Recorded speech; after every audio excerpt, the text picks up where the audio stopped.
Saudara, fakta baru terkait kasus kematian Prada Luki Namo kembali terungkap. Seorang sahabat mengungkap bahwa Luki sudah mengalami kekerasan sejak bulan Juni lalu. Natalia, sahabat Prada Luki, mengatakan bahwa beberapa hari sebelum meninggal, Luki sempat mengeluhkan ia dianiaya senior. Dalam panggilan video, Natalia melihat luka di tubuh Luki. Di rumahnya, Natalia menunjukkan ruangan tempat Luki biasa belajar dan beristirahat. Menurut Natalia, Prada Luki adalah sosok yang tekun dan bertekad menjadi TNI untuk membahagiakan keluarganya. 1 minggu di Nagekeoka itu sudah dianiaya, sudah dipukul. Terus saya tanya kenapa dipukul, tidak tahu nama senior dengan NRP-nya. Terus setelah itu masih lagi dipukul berame-rame tentang kasih nama NRP sama nama senior. Terus dia dipukul sendiri di belakang barak.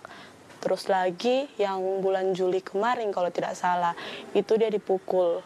Dia bilang dia tidak kuat lagi di sini, dia mau pindah saja ke Kupang. Terakhir chat dengan saya tanggal 27. Terus tidak ada lagi chat, kakak.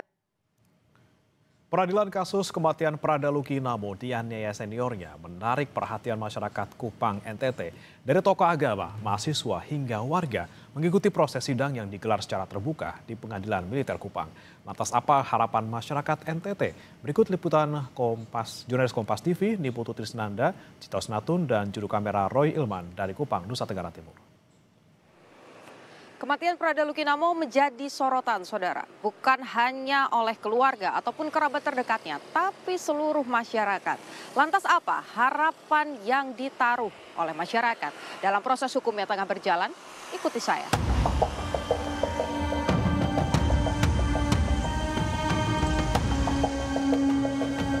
Kupang, ibu kota provinsi Nusa Tenggara Timur, kini jadi sorotan karena sidang kematian Prada Luki Namo yang digelar di kota ini. Kematian Prada Luki Namo yang merupakan putra daerah menjadi perhatian warga Kupang. Rangkaian sidangnya juga diikuti masyarakat. Secara langsung sidang Prada Luki Namo juga menjadi perhatian warga. Dari tokoh agama, mahasiswa, hingga warga ikuti proses sidang yang digelar secara terbuka di Pengadilan Militer Kupang. Mereka punya harapan tersendiri terhadap jalannya persidangan yang masih berlangsung.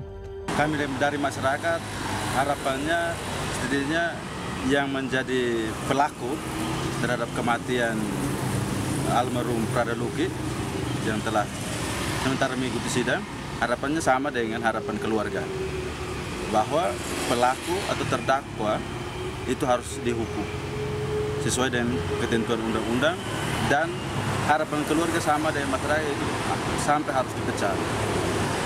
Dan ini saya harap TNI itu serius memperhatikan. Ini presiden sangat-sangat buruk.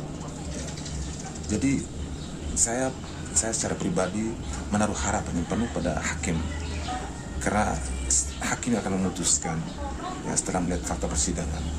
Dan saya percaya, saya melihat hakim yang memimpin sidang ini, mereka betul mempunyai integritas, mereka betul menjaga marwah, dan juga saya lihat mereka adalah seorang manusia. Ya, dalam proses saya betul melihat ekspresi mereka juga turut sedih, mereka juga turut marah. Dan saya melihat bahwa ya hakim menjadi benteng terakhir ya dalam mengambil keputusan. Berkaitan dengan dakwaannya ini, kami kembalikan pada proses persidangan dan harapan kami untuk bisa menggali secara baik sehingga kemudian bisa terang benderang soal masalah ini, dan juga berkaitan dengan tuntutannya itu. Harapan kami untuk bisa sesuai dengan perbuatan mereka dan sesuai dengan regulasi yang telah diatur. Persidangan kasus kematian Prada Luki Namo dianiaya seniornya dimulai sejak 27 Oktober lalu dan masih berlangsung.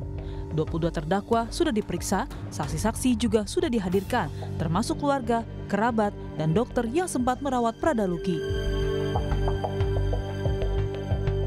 Keputusan yang adil dari Majelis Hakim di Pengadilan Militer Kupang bukan hanya jadi jawaban bagi keluarga Luki, tapi ini jadi satu kepastian hukum bagi seluruh masyarakat bahwa siapapun yang melanggar peraturan atau melanggar hukum akan diganjar dengan hukuman yang setimpal.